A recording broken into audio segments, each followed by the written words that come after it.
Good morning. How is everybody today? Tim, Fran, good to see you. Gosh, we live next door to each other, and when was the last time you were here? I hardly ever see you. Anyway, and where's Hayden at? Oh, he is with YOU. Wow. You'll come back a changed kid. Yeah. It's nice to see everybody.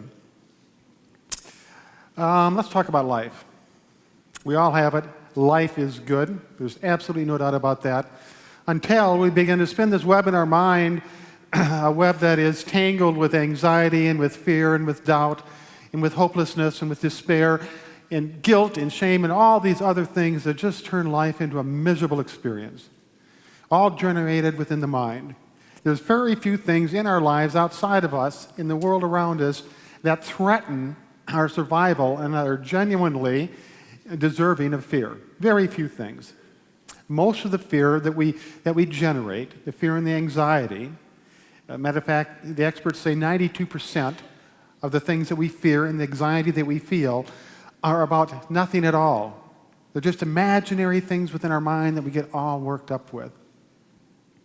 So this morning, for the sake of moving beyond this and finding a way to live life that's not quite so anxious, not quite so fearful, not quite so stressful, I'd like you to go on an imaginary journey with me. For a moment, suspend all thought and just place yourself in this special place. We're in the country. We're sitting on top of a hill. Before us, there's a vast field of wildflowers. And off in the far distance, there's a river that's a lazy river, slowly winding its way down. The sky is a brilliant blue, the clouds are billowy white. The sun and a cool breeze come to mix perfectly together, and life is good. Not a worry in the world. We see a woman holding the hand of a young child walking down by the river's edge. And we just barely faintly hear her singing a song.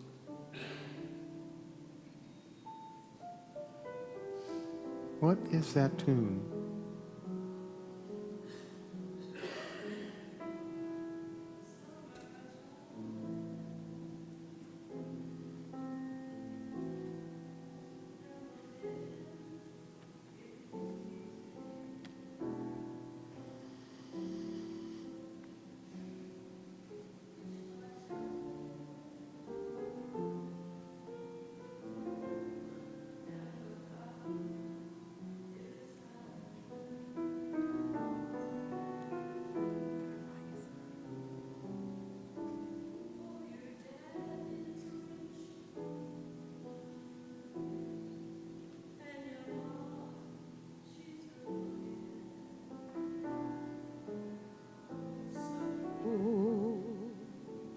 Hush, little baby, don't you cry.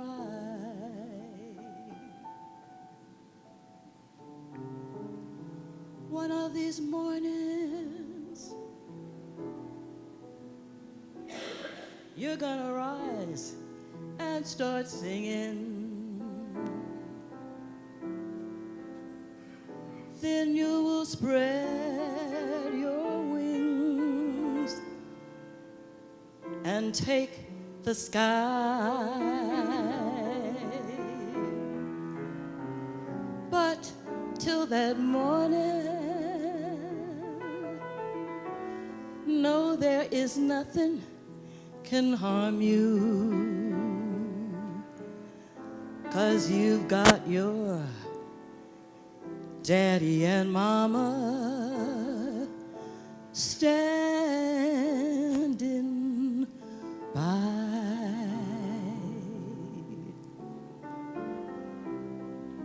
Daddy and Mama standing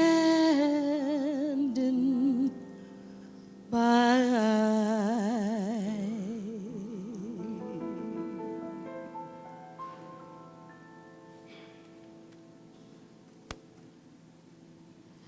Life couldn't be better. Here we are back to the picnic, sitting on the hill, looking down at the river. And everything is just absolutely grand until we spot just a tiny little dark cloud in the sky, way off in the distance.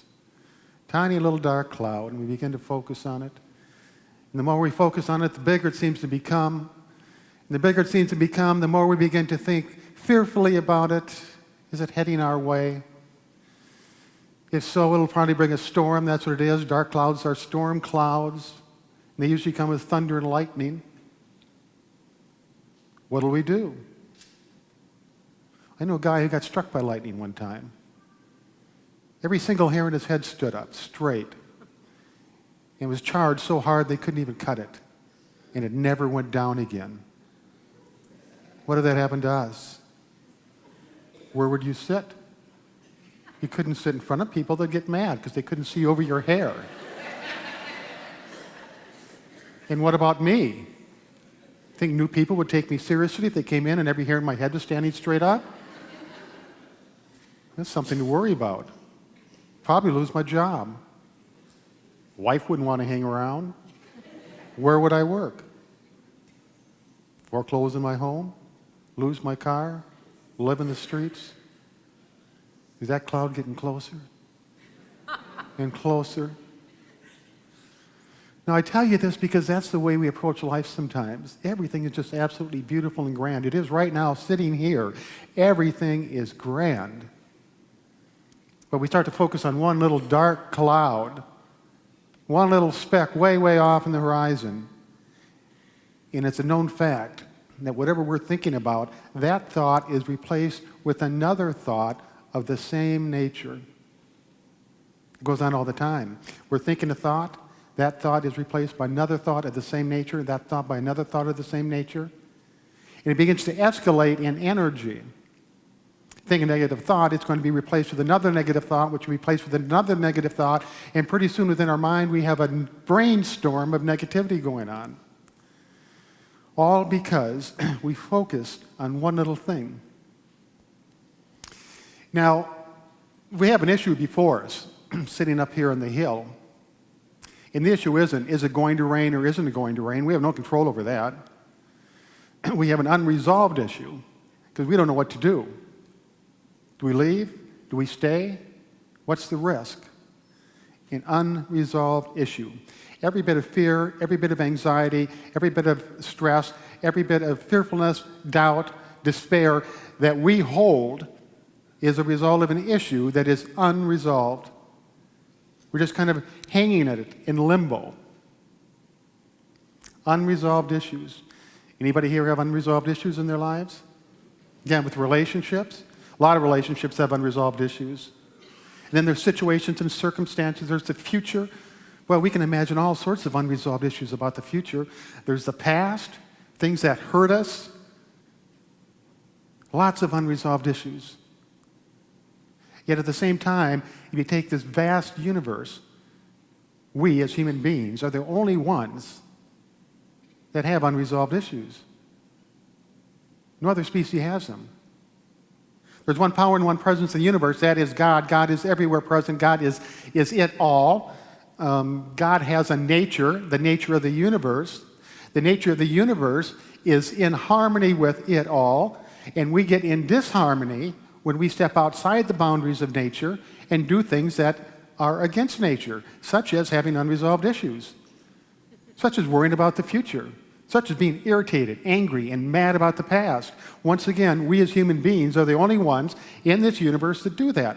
So that's a good indication that it's not in the nature of the universe to hold grudges or to have unresolved issues. Now, the plan is to resolve the issues to come to a resolution. And a resolution takes action, any kind of action, whatever it is. If we're deciding to stay or to leave our picnic, we can decide to stay a little bit, and we just monitor how that's working. Is the cloud moving forward? Is it truly going to be a threat? Is it getting bigger? If so, we might want to reprogram ourselves and say, I think it's time for me to go. It doesn't make any difference which we do, it's just that we have to take some sort of action. Because if we're in this unresolved issue, it's just going to dangle us, it's going to tantalize us, it's going to torment us with worry and wonder about what might happen next. Yesterday, I had an appointment here at the church at 9 o'clock. I consider myself a pretty organized person. I consider myself to be on point most of the time. So I left my house at 10 to 9. It's about a 5-minute drive. And I get down to Main Street, and there's a run going on, a marathon or whatever those people do early in the morning. So my program was very simple. Get in the car, drive to church, have my appointment. All of a sudden, that wasn't able. So I did a U-turn, went back to Oak Street, took Oak south, thought that I would get beyond the stream of people. And so every time I got to a corner, I looked down and there's still people running. Pretty soon, from 47th, I was down to 75th Street. And not only were the people running this way, but when I get down there, the people are now running this way in front of me. So they got me boxed in. Now, all of us have been in that situation before. The point I'm telling you is I just had to reprogram. What I had planned, my program, wasn't working for me, so I had to reprogram. And that was, in my mind, adjust to the fact that I probably won't get here till 9:15. Adjust to the fact that the person I'm meeting will probably be late as well. And just be with that moment. Resolve the issue as, I'll get there when I get there. And hope that, it's just a tiny little source of irritation. But do you ever know the tail end of the run, the runners always get slower? It was, God bless them, I love them for doing that. But some it was taking like 30 seconds just to get past my car. But it wasn't an issue for me. I was just resolved to the fact that I was there. So the point I'm trying to make is when you have a plan and life interrupts it, which it does, life is full of interruptions, full of unexpected happenings. When life interrupts your plan, all it means is I need to reprogram. If your computer isn't serving your needs, you reprogram it. It's the same thing with life. Love to go to from point A to point B without interruption, but that doesn't happen very often. So it's just a matter of reprogramming. Now, the second thing we do, as soon as we decided that we're going to reprogram and resolve this issue and take some sort of action, is what we call a pattern interruption. And a pattern interruption is exactly that. It's interrupting the pattern of our thoughts. If we have negative thought, negative thought, negative thought, negative thought, the pattern is negativity, and we need to interrupt that. And in front of the bulletin, I just gave you a simple little exercise that you can use for interrupting the pattern of your thoughts. It takes 30 seconds, but it is just stopping it, thinking something of the contrary or of the opposite, something positive, allowing that to become alive in your mind, and then that thought will be replaced with a thought of like nature, another positive thought. But it takes about 30 seconds to stop the mind, slow it down, reprogram it, and say, okay, I'm going about this in a different way. So we have three different things going here. We have unresolved issues, which are the cause of most of the torment and the suffering in our lives. We have reprogramming ourselves, where what we had planned isn't happening the way we thought it was, and so we're going to change the program. And then we have pattern interruption to change our speaking. If we can learn to do this consistently, and it only takes about 2 or 3 weeks of being aware when you're irritated, upset, fearful, or stressful, being aware of that feeling, stop it, interrupt the pattern, reprogram, you discover that pretty soon you start doing it automatically. As soon as that feeling comes over you, and we all know that feeling when we start to get physically ill because of the toxic emotions within us, as soon as we feel that, just like we feel a physical illness, we just take a moment to stop, interrupt the pattern, and reprogram, and move on our way. So as we go into meditation now, we're going to experiment with this reprogramming pattern interruption.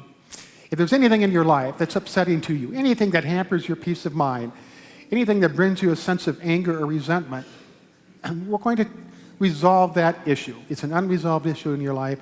We're going to take and resolve it. If you're fortunate not to have any of those unresolved issues right now, think of something happy, and we're going to build upon that so you become happier yet. We'll now move into meditation.